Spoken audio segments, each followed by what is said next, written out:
Wow. All right. All right, everyone. I'm Jason High. I'm here to react. The Chiefs just won Super Bowl 58 against the 49ers. Uh, wow. What a game. The final score was 22-19, I believe.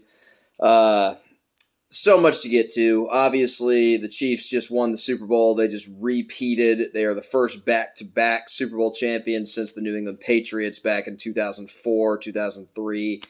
They just won their third Super Bowl in 5 years, which absolutely 100% solidifies them being a dynasty.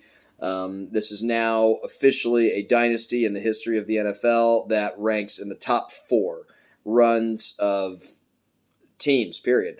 Right off the top of my head, I would say that the greatest dynasties in the history of the NFL would be the New England Patriots, number one. I would say the San Francisco 49ers would be number two, the Pittsburgh Steelers, and then number four, that's your Kansas City Chiefs, baby. Yeah, I mean, the biggest thing that comes to mind for me as far as takeaways from this game are team effort. I would say that Patrick Mahomes is the quarterback. He made some great plays. He made one mistake tonight. Other than that, he was really pretty great overall. It wasn't his best game. It certainly wasn't his worst game. I mean, it's the Super Bowl. You know, the opponents you're playing are going to be the best teams. And so his Super Bowl performances really overall have kind of been uneven, I would say. It's been kind of greatness mixed in with just kind of, periods, stretches of just not quite being what he typically is. But the quarterback's going to get all the credit. They're going to get all the blame. But I really feel like this was a team victory. I mean, Harrison Butker making a 57-yard field goal, which is the NFL record in a Super Bowl, which was earlier just set by the San Francisco 49ers kicker Moody at 55 yards, and then Butker goes and beats it, the next quarter. The defense got stops when they needed to. In regulation, with just over 2 minutes to go, it was 3rd down and 4. The Chiefs forced an incomplete pass from Brock Purdy, forced a long field goal attempt, which he did make, but then it gave the Chiefs a chance to go ahead and have enough clock left to go ahead and tie the game at the end of it, and they almost scored a touchdown there with Kelsey anyways and just won it in regulation.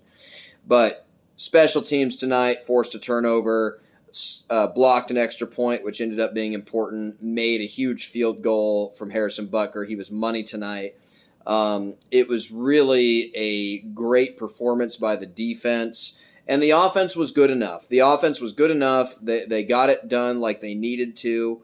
I thought the offensive line improved throughout the game. I thought that they did a good enough job of holding back that San Francisco 49ers pass rush with Bosa, Armstead, Chase Young got in on the sack party tonight for the 49ers. 49ers are a really great team.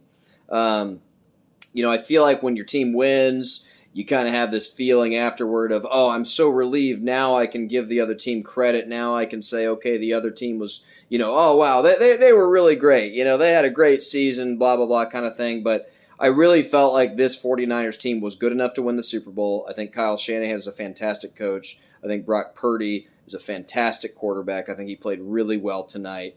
I don't think he's a force multiplier like Patrick Mahomes, but I think he is absolutely good enough to guide a really good team like the 49ers to an eventual Super Bowl win. But just not tonight. It just wasn't enough tonight. I think that the Chiefs, with the combination of having a good enough running game, with an efficient when needed to be passing game, with a sense of urgency late when they had to have points, they got points. And I think ultimately what you saw tonight was the playoff experience. The Chiefs had moments tonight where the game could have gone against them if they were a lesser experienced team, if they were a team that had less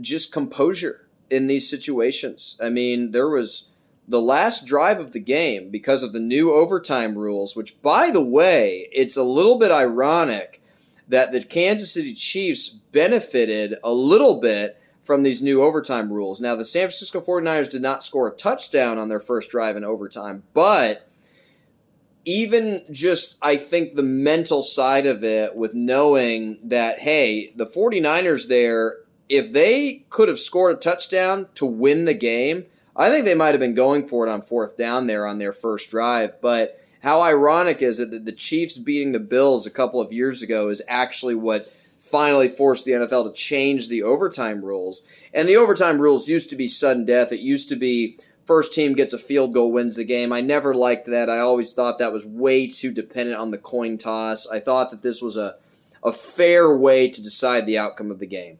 It was really huge that the San Francisco 49ers got the ball first, not the Chiefs getting the ball first. Normally you'd think, oh, well, we want the ball first. We want the ball. No, you want to defer because you want to know what you have to do. Because if the 49ers had scored a touchdown on their first overtime drive, which instead they got a field goal in real life, but had they scored a touchdown, the game would not have been over, and the Chiefs would have then known that, okay, we have to score a touchdown to continue this game or else we lose. But they were in the beneficial situation of, okay, all we need is a field goal to force sudden death, but if we get a touchdown, we win the game, and that's exactly what they did. One of my friends tonight was saying that Patrick Mahomes is the GOAT because of this game, because of taking this team to the Super Bowl, taking this team to the Super Bowl championship, winning this game with, no offense to them, but McCole Hardman, who was traded for a 6th-round pick midway through the year. Marquez Valdes-Scantling, who has 200-plus receiving yards on the season. Minor story tonight, I guess Kadarius Toney. I don't think he had any touches tonight. I don't know if he was even active for the game. That was kind of surprising. A tackle that was signed for $3.5 million in Donovan Smith in June. And then Jawan Taylor obviously was paid big money but had problems.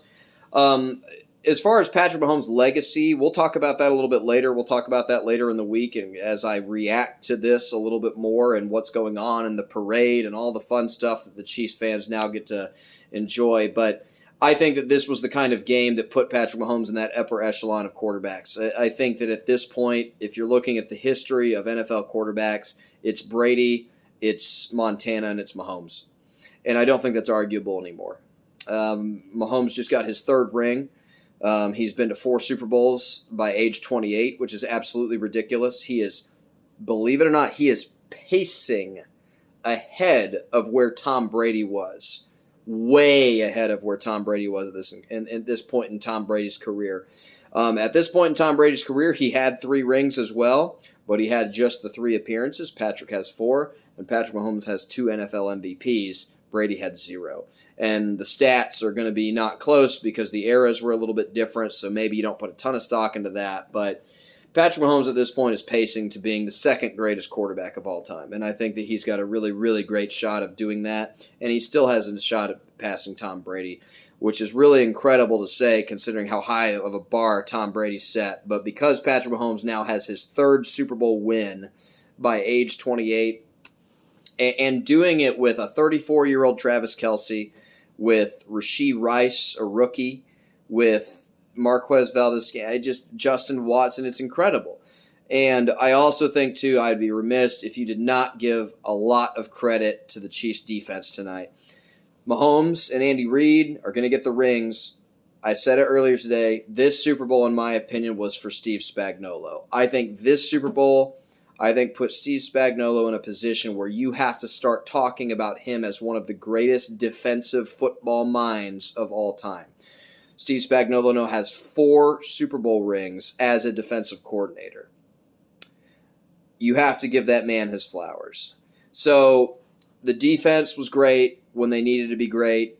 I felt that Patrick Mahomes deserved the Super Bowl MVP, but I also felt like it was kind of one of those situations where, if they could have given it to a coordinator or just a unit as a whole, I would have actually given it to the defense. I think the offense was good enough when they absolutely had to be. The Chiefs' offense got it done, but I thought the defense and the special teams really got it done tonight, and it was a team win for the Chiefs. So that's it for tonight, everybody. I'll talk to y'all later this week, and go Chiefs, and enjoy this, fans. That's all I can say is just enjoy this as Chiefs fans.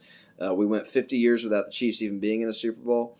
They've now been in 4 of the last 5, and they've won 3 of the last 5, and they are now a dynasty, and they are, in my opinion, the 4th greatest dynasty in the history of the NFL.